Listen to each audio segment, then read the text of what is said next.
Hey, they're making vest shorter or something. Eh? This year when you bought me, wouldn't even come in flipping belly button. Oh, yeah, I think they are, Chuck, making them shorter. Yeah? Something to do with squeeze. Squeeze? Yeah, my vests don't seem to cover as much of me as they did. It's not to do with squeeze, you got the wrong size. Well, Butcher says they're cutting down on everything except prices. You've got the wrong flaming size, I'll tell you. Ooh, me hands is cold. Andy Road, if we was where we ought to be, you wouldn't be caring how short your vests were. I wouldn't feel perky in a short vest if I was in Australia or here. Do you know how Irma says it's that warm she don't bother with underwear? No. Ah, you know, we'll never be able to afford a trip to our Irma Stan. Never, not even if we paddled us own canoe. Oh, that's a lot of money, isn't it? I mean, you can't save 800 quid on the wage, can you? Well, there's a lot of us do. Well, I can't. I could do with a loan from the World Bank. Never mind Roy flipping Jenkins. Australia doesn't even crop up in my tea leaves anymore. Well, it should do. Why? It's big enough. Oh, yeah. Hey, do you know any short bald fellas with one ear bigger than the other? 'Cause his ear as large as life. Henry Gilmartin. Who? Henry Gilmartin. Short ball and fact, got one ear bigger than t'other. Well, he's here, Stan. He wants to give me money. A lot of money. It'd be a miracle if he does. Why? He's been dead 10 years. Ah. Oh, you know, I think my gift's waning, Chuck. Huh? Just when I was thinking of putting it on market and all. Putting it on market? Yeah. There's this woman clairvoyant in the papers made a fortune telling fortunes. Why, that's comical, isn't it? Made a fortune telling fortunes. Still, it's no good if your gift's waning. What sort of a fortune? Oh, thousands. She never. She did. Huh? Shut it, Ray. You'll wake Janice up. That's the idea. You don't begrudge her a beauty sleep, dear. Not that she needs any. She's a little darling, she is. Oh, you think so, do you? I know so. Well, fancy that. All the fellas think the same. You know, there's only one thing that puzzles me. What's that? Why, a nice little girl like her has got a horrible brother like you. Oh, my, aren't we sharp this morning, eh? Normally, you hardly open your mouth till after dinner time, except to push my fags into it, but this morning it's a laugh a minute, isn't it? Like you've been sleeping with your head on a great big bump of funbook. Yeah. Morning, Janice. Hello. About flaming time and all. We trip merrily out to work in this house in the morning. We don't sit around gathering dust and wondering what to start the day with, LSD or pot. You're dead wrong, our little brother. I'm not a nippy. Nobody is anymore. They're out of fashion, do-rain me. You could have fooled me in that gear. You two make a habit of snarling at each other. You could say that. It means he makes habit of snarling at me. Here, help yourself, Janice. You know, when he starts belly, he can usually flick out tears in. Bye-bye, darling. Right. I'll see you at Dave Smith's, eh? Right. Well, where'd you keep your bacon and chucky eggs then? Unless you was thinking of making me breakfast for me. No, you weren't, were you? All right. What's the name of the game? Game? You can walk in and out of the night like a little lost lamb. Only you're not, are you? Not what? A lamb. That's your opinion. Others have different. They don't know you as well as I do. I think I'll start with cereal, seeing how there's no fruit juice. So what you doing here, Janice? I thought you'd never ask. So I did, so what's the answer? Well, I just thought I'd come and see how my big brother was going on in the big bad world. I heard you were going on. Liar. I haven't seen you since our dad died, have I, Raymond? Twice. When twice? In court. Oh, yes, so I did. You done any robbery with violence lately? Robbed any great trains, have you? Look, I could ask you the same thing, couldn't I? You could have once. The answer's no. And I haven't pinched a box of matches off a blind man for weeks. Does probation officer know you've decided to change your address? Oh, good, you are letting me stop. Thanks very much. I'm short of a roof over me head, just while the cold weather lasts. I never said I was letting you stop. Len would. It's not do with him. Ain't this his house, then? Luke, I asked your probation officer knows you're flitted. No. I don't suppose you're working either, are you? No. You don't learn, do you? I'm learning to look after myself. I have to, don't I? Nobody else will. You call what you've done looking after yourself. What have I done? Well, you've only as good as invited them to drag you back into court for breach of probation. And this time they might send you somewhere where you won't take off from, not even if you get booster rockets. Yeah, well, if they try, I'll just look all innocent, blame it all on being an orphan, won't I? It always works. You're forgetting something, aren't you, Janice? What? You're not sweet 16 anymore. I know you're not much past it, but you're beginning to look just a little bit on the rough side, you know, lovey. Your little orphan Annie days are behind you.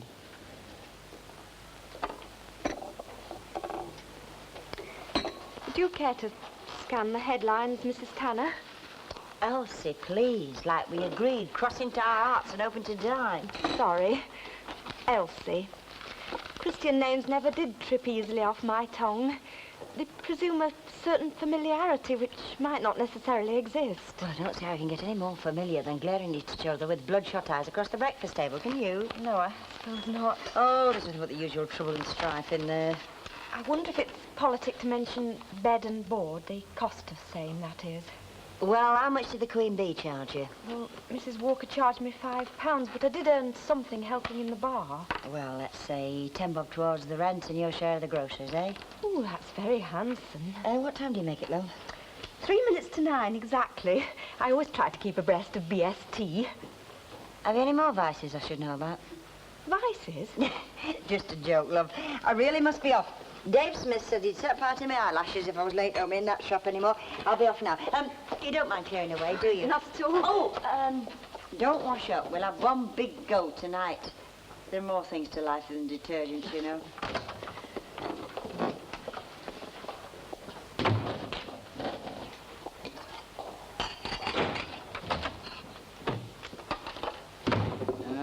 She's got your skivvying for her already, has she? Oh, it's not skivvying, Mrs. Sharples. I'm merely doing my share of the shared labour. If you say so. Well, I do. Elsie's upstairs if you want her. No, it's not her I want, it's you. Oh, yes.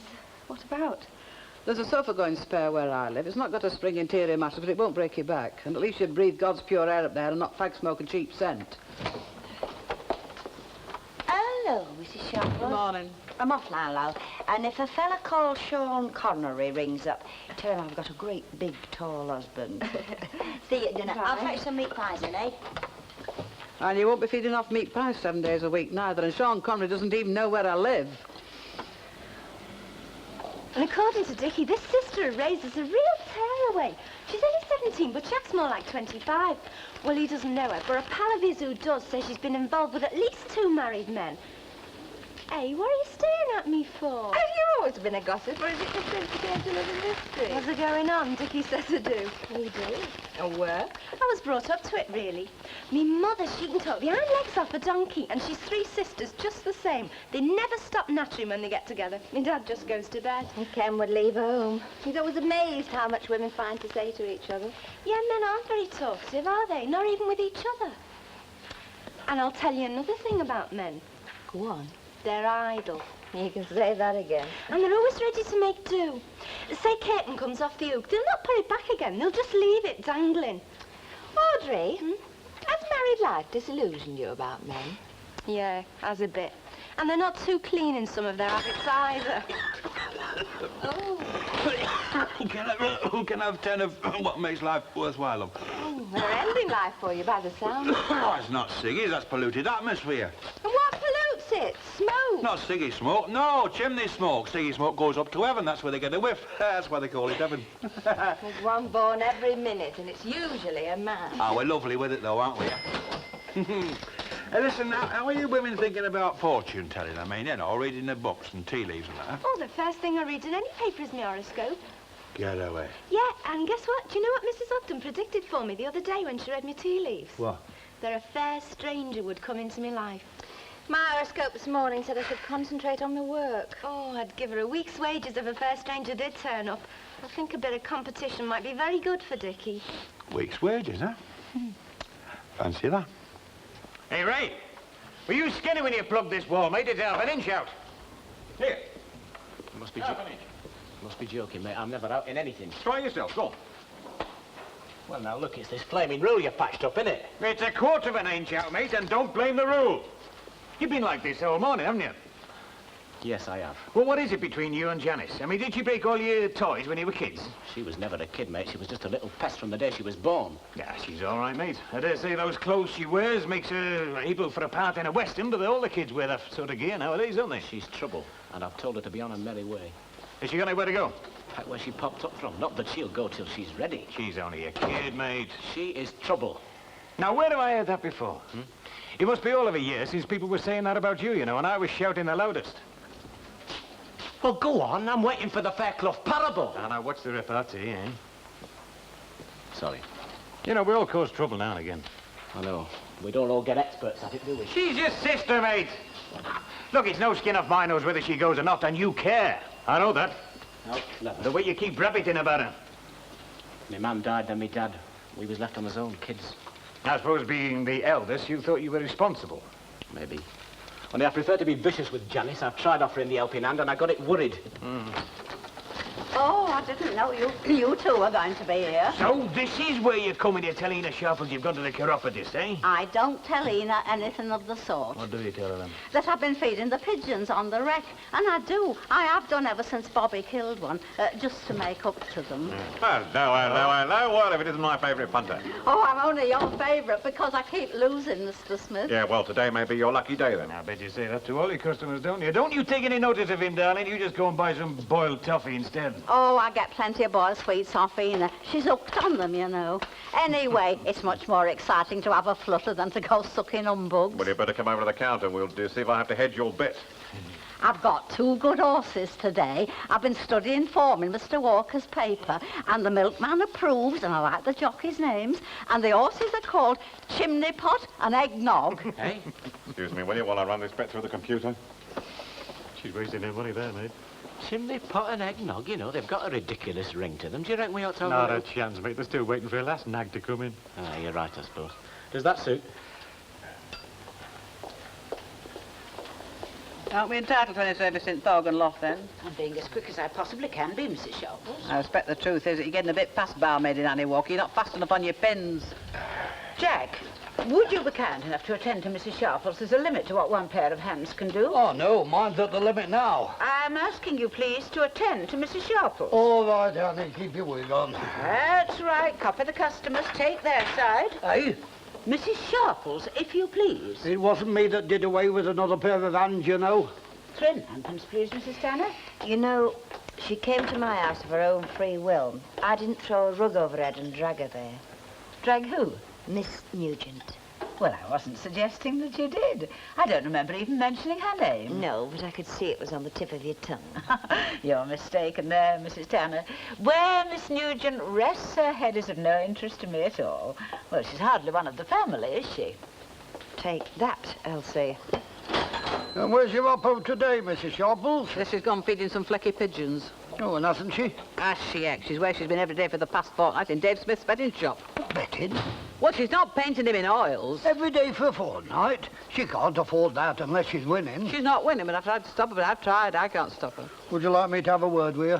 Well, if you've time and breath enough, but there's only one way of stopping her. How's that? Burn down Dave Smith's betting shop and every other one like it. Hey, folk were betting love before they invented betting shops. Yes, I know, but it wasn't as easy in them days. Minnie Colby used to think that every book of son was related to Crippen. Now it's classed with a visit to the cemetery. Oh, well, I still think I'll have a word with you. All right. You're wasting your breath. She'll take about as much notice of you as the Archangel Gabriel. Hey, Elsie, do another one. Now, isn't that funny? I've been standing there all day waiting for you to come and buy me a drink, and you're just 2 minutes too flaming late. What's your poison, Janice? A pint. A what? Pint of bitter. I knew you was getting old. 2 pints, please, love. Did I hear the young lady ask for one of the pints? That's right. Are you old enough to have even half a pint? Yeah. Of course she is. Very well, then. Do you know there's a policewoman at Bullock Street just like her? Well, she's only protecting her interest, love. Do you know, it's a funny thing, I've never seen you around here before. Yeah, I've just come from across town. Ray never mentioned that he had a sister. Never mentioned you. Well, that's why I'm here, to remind him he's got a sister. I bet you don't need reminding, you've got a brother. 4 and 4pence, please, Thank Ren. you, love. Thank you. Cheers, darling. All the best. Cheers. Cheers. You can put that pipe back on the table, kid. Get lost, do-re-mi. Down on the table or I'll knock it out of your Hey, now, hand. Ray, she's doing This no is family, harm. Len. It is, Len. Now put it down and come with me. All right, all right. Don't let anyone touch me drink, Len. I'll be back. I wouldn't count on that.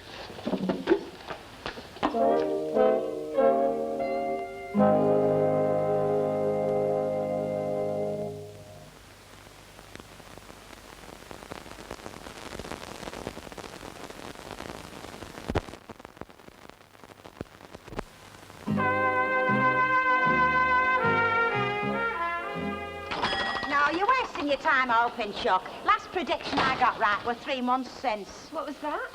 Well, I predicted my Stan would fall over somewhat in our lobby. And did he? Oh, yeah, fell all right. Went full length. Bust his nose and grazed his knees. Oh, there you are, then. You can do it. You can foretell the future. No, Chuck. You see, I'd left the long brush line in the lobby, deliberate. Wanted to see what time he rolled home. Well, he'd asked me for a clean hanky before he went out, and I was suspicious. Oh, Hilda, you know Stan thinks too much about you to go chasing other women. Oh, no, they're all alike, Val. I don't say he has to be tempted, but he believes in turning the other cheek when he is. Well, you're a big disappointment to me, Mrs. Ogden. I banked on that first stranger turning up, especially since Dickie's taken to spending half his life asleep. Oh, he'll be all right in the spring. I think men were meant to hibernate, you know, like bears and tortoises. Who's first? Oh, well, I only want me love. Me too. Well, cheer up, both of you. No, my powers is waning. It's very sad, is that, you know? Oh, I don't know. There's still time for that first stranger to turn up.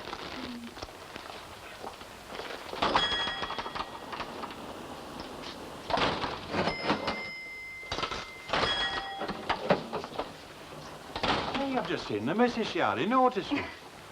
Oh, I don't like this weather. Hey, have you got any posh notepaper, you know, blue or pink, eh? No blue, no pink. Pale green. That'll do. How much? 1 shilling. Ta. Hey! You're not writing somebody a billy-do, are you? No, a love letter, but send out, huh? Ta-ra.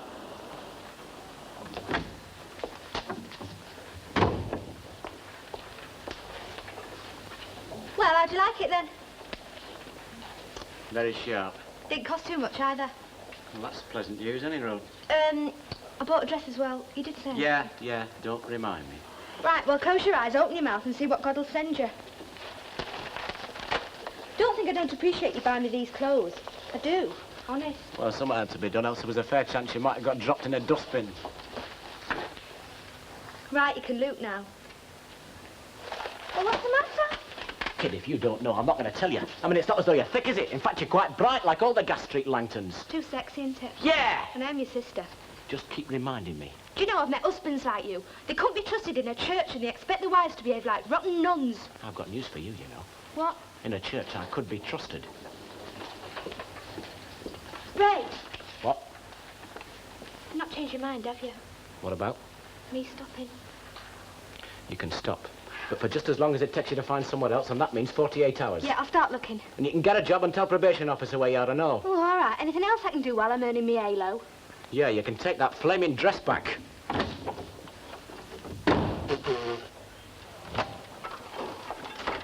Oh, you gave me quite a start, Mrs. Sharple. You always leave the front door unlocked when you go out, or you only do it in other folks' houses. I thought it was customary in these parts. Part of the northern tradition, the trust thy neighbour philosophy. Oh, well, we used to have an older tradition, and we did.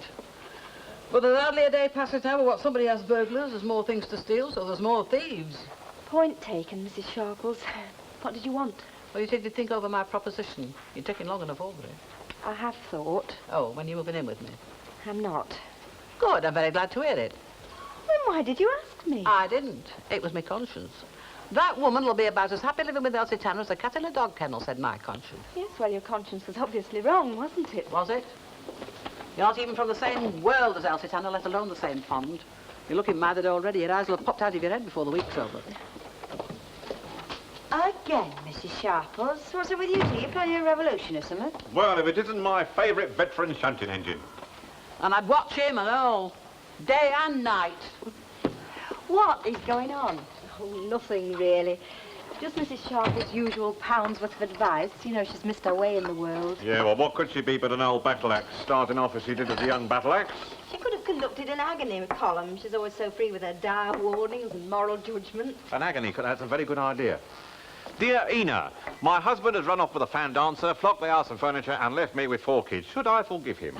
Oh, very droll, Mr. Smith. Now, you know the rules of the house. First name's first, and what's yours is mine. So I've already been informed. Oh, well, you'll have been informed about the other customs as well, then, won't you?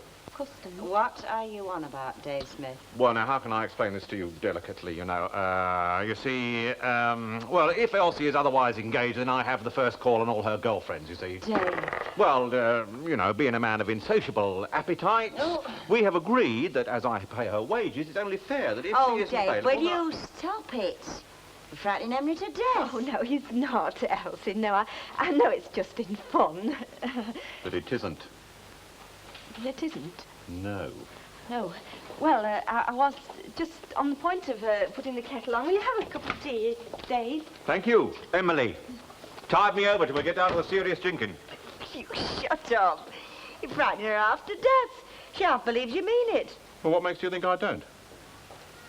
No, my power's waning. It's definitely waning, such as it was. Even more of a shame, considering. What, love? Well, I was reading something else today. It's having a boom. What is? Fortune telling. Get away. It is. And it's not just women what's going to have their fortunes told, neither. Get away. No, the anxious face on the other side of the crystal ball belongs to the company director, the politician, and the bank manager. Oh, I'm just repeating what it said in paper. Get away. Well, it's because everybody's so insecure these days. They want to know what disasters to expect next. Oh! Oh, what's the matter? Oh, I burnt my flaming thumb on the oven. I'm writing this letter to tell you that one look at you is better than 2 pints of bitter. Yours till hell freezes over. Very touching, Stanley. Oh, what, you writing, Chuck? Oh. You! That lover what I've had in all day's gone home. No, I'm just checking up on the bad pairs, you know, those that we leave the windows mucky next time round. Oh, is there a lot? Aye, enough. Even if they all paid up tomorrow, it wouldn't get us to Australia, I don't suppose. It might get us on the Blackpool tram. Just. Oh, you know, it's not fair, Stan. It's not flipping fair. We've never had a fair share of the world's wealth. Well, not to worry. We're not dead yet. Sometimes think I am.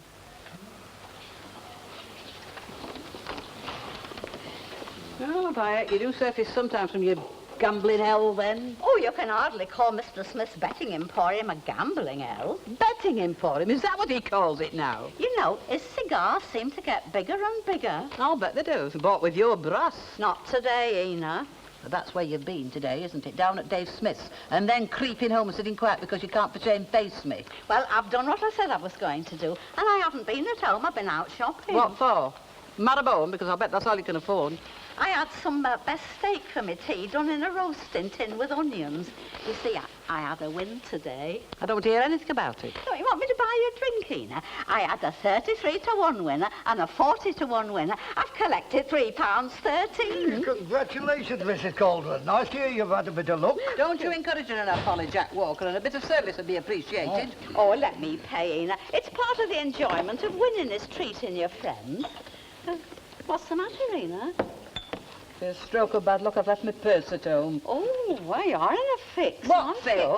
Well, it means you'll either have to go thirsty, which you won't want to do, or you'll have to borrow from me, which will make you very cross. Now, which is it going to be? Lend us 2 bob. And I shall refuse to take it back. So I have won, really, haven't I? Well, there's happy face, She's eh? been having a bit of a laugh with Minnie Cauldron. She's celebrating. Celebrate. Oh, she's as happy as a cork in a bottle. Gigi's haven't won, have they? They did and all. One of them at 40-to-1. Chimney pot and eggnog? It's impossible. I don't believe it. I knew it. I said they had a ring to them. Still, it's not exactly my lucky day, is it? Oh, give over, will you, Ray? Come on, darling. Let's see if you're as good at darts as you say you are. You ready? Yours till hell freezes over, and admire her. They say I look like Colin Bell. Who's Colin Bell? Oh, Gordon says he's captain of the city. Oh, say. And he's got fair hair. Go on. But how do you know it was sent to you? Well, it was pushed through our door, and it's addressed to Jeannie with the light brown hair. That's hardly Dickie. Funny sort of writing. It's a bit like yours, Stan. Spidery. Oh, So, you reckon this is the fair stranger what I predicted would enter your life, Well, then? it must be. No, Chuck. Well, why not? Well, like I said, my powers is waning. Don't be defeatist, our Hilda. Huh? You've proved it, haven't you? Prove what? You've proved you can tell people what's coming to them. Oh, I think you have proved it, Mrs. Ogden. I can make a bob or two like them clairvoyants, you know, that start a business. No. No, one swallow doesn't make a summer. Well, what more proof do you want than this letter? Well, another success. Yeah, that's it. One more prediction to come true.